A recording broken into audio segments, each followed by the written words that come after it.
me, Andy. Yes, I am at a different filming location because it's just so much easier for me. I don't have video of the day. I'm sorry.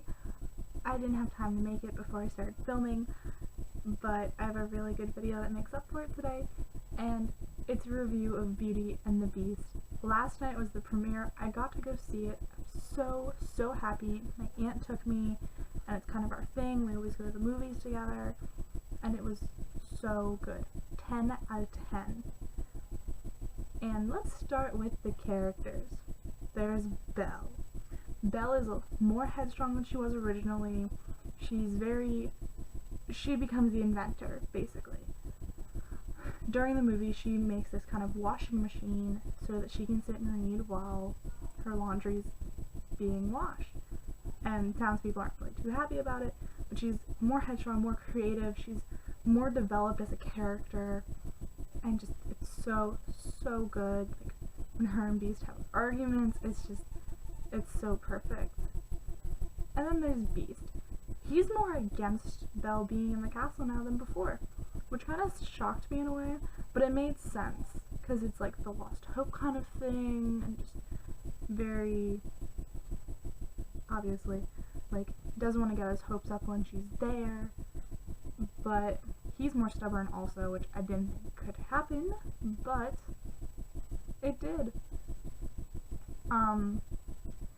Something I really liked about Beast's character this time, though, is the fact that, like, it wasn't that he couldn't read, because if you've seen the extended animated version, he has trouble reading, but during this one, like, Belle's sitting beside his bed, like, reading Shakespeare, and he finishes it out, and she looked at him surprised and said, "You know Shakespeare?" And he said, "I had an expensive education." Just, that made me really happy. And then there's Gaston. Oh, Gaston. He's more persistent about getting Belle to marry him. If you've seen the original one, which I'm sure you had if you had any kind of fun childhood, and Maurice comes into the tavern after he's let go from Beast's castle, and he goes in, like, starts raving about the Beast and going to save Belle, and everyone laughs at him, and in the animated, they just throw him out of the tavern and say he's crazy. But in this one, Gaston offers to help, which shocked me, and then I figured out why. It's the fact that he wanted to get on Maurice's good side, so he would let him marry Belle, which obviously played into his favor until some other things happened along the way, and just, you gotta watch it. I'm not gonna spoil that, because that's one of the best parts. But let's move on to the character that everyone's been raving about for a while. LeFou. And not to spoil anything, if you've been following the movie at all, yeah, he's gay. Do we really care? No. And if you do care, get over it. Sorry, but get over it. It makes sense, and it helps develop his character more than before.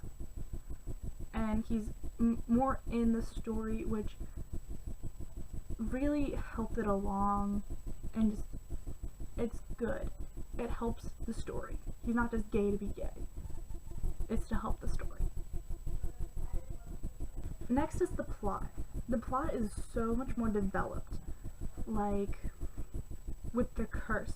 The curse was a little hazy to begin with, but now it has, like, point by point, like, it covers all of the bases. And part of the curse is, again, with the rose. The rose plays a huge part. And the rose has more symbolism throughout the movie anyway. Like, Belle asks for a rose when her father's going to market, because she wants a rose, because it's in a painting with her mother. And I'll get to that later. But with the curse, like, there's more of an urgency to break it, because it's not the fact of, like, Mrs. Potts and Lumiere and Cogsworth, like, it's not that they're gonna stay alive as objects. They basically die. If the curse isn't broken, they become solid objects. They are no longer living. And the curse, like, doesn't just, like, curse the castle and make it ugly. it starts to fall apart with each rose petal that falls. More of the castle falls apart, and like Cogsworth and Lumiere and Mrs. Potts and Chip, they all become more of the object that they are. And that kind of pushes the urgency and makes so much more sense with the story, like, because it didn't seem that bad. Not to sound like it wasn't that bad to begin with, but it didn't seem that bad if they were still going to be living. The fact that they basically die if the curse isn't broken just, like, increases it. But then there's the fact of the love story. During the animated movie, with the amount of time that they had to work with, they kind of had to be rushed. But now, the love story part of it wasn't rushed. Like, it wasn't just, oh, you saved my life, I'm in love with you. It's more like, oh, you saved my life, you're not as bad as I thought you were. And it progresses from there. And it kind of all starts with the library. Like, it wasn't just like a surprise for her. He took her to it, and then the way that she reacted to it and how she loved it, he's like, oh, then it's yours. Yeah, it's still a little spontaneous, but that's the fun part of it. And then there's Gaston's persistence. Like, it's very clear from the beginning that he's very intent on having Belle, when there's still the other girls that want him so badly, and just the steps that he's going through to try to get Belle to marry him makes it, like, proves that he kind of does want to be with her. And him wanting to be with her kind of makes the story a little better in that way, but still, Gaston's Gaston. And Belle's a little more like, straightforward. Like, he comes up to her with flowers in the town, and she's like, no, just no. And when, like, the townspeople are against her with, like, her little washing machine, he goes in and, like, tries to kind of protect her from that. I should say. But still, he's kind of trying to look out for her and make her fall in love with him. The next really big important part is the fact that you learn what happens to Belle's mom. Like, you know, like, what happens later in the story where they find out together. Like, Maurice can't bring himself to tell Belle what happened to her mother, which, it's fine because he lost the love of his life. But then there's also Beast's parents. You find out what happened to them. Like, before it was just kind of like, oh, they're just kind of not there. But now it's like, oh, here's what happened, and what made him into the person that he was. So that really answered a lot of questions with us. On to the bookish part, though. The best bookish part of it was the library. The library was so perfect looking at it when it came up. I know you're not supposed to talk to anyone during the movie, but I leaned over to my aunt and I said, I want it. I wanted that library so bad. It's just so perfect. But, moving on to costumes. The costumes were so good, and they were historically accurate. I know I'm a nerd. I don't care. Just the fact that they really tried to make them historically accurate made it better.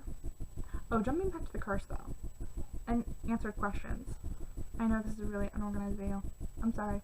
But jumping back to the curse, with the curse, like, before, like, with Disney fairies, it's like, oh, you don't notice a big castle out in the middle of nowhere. Now it's like, the enchanters made the town, like, the village, forget them. And the fact that they forget them makes it better. And with the book review I'm going to be doing a little bit later, probably in my next video, to be honest, but that makes sense then. But with them forgetting that they were there, like, after the curse is broken, it comes back. Like, even when they go in the castle, they're like, oh, this place seems kind of familiar. Like, it's obvious why. So, that's answered, and just, 10 out of 10 video. 10 out of 10 movie. I'm sorry. Tired. That's it. That's all I'm gonna say. I'm tired. But yeah, if you haven't seen or bought tickets to go see Beauty and the Beast, I highly, highly recommend it. Please do it. It's so good. And yeah, that's it. So, I'll see you in the next chapter.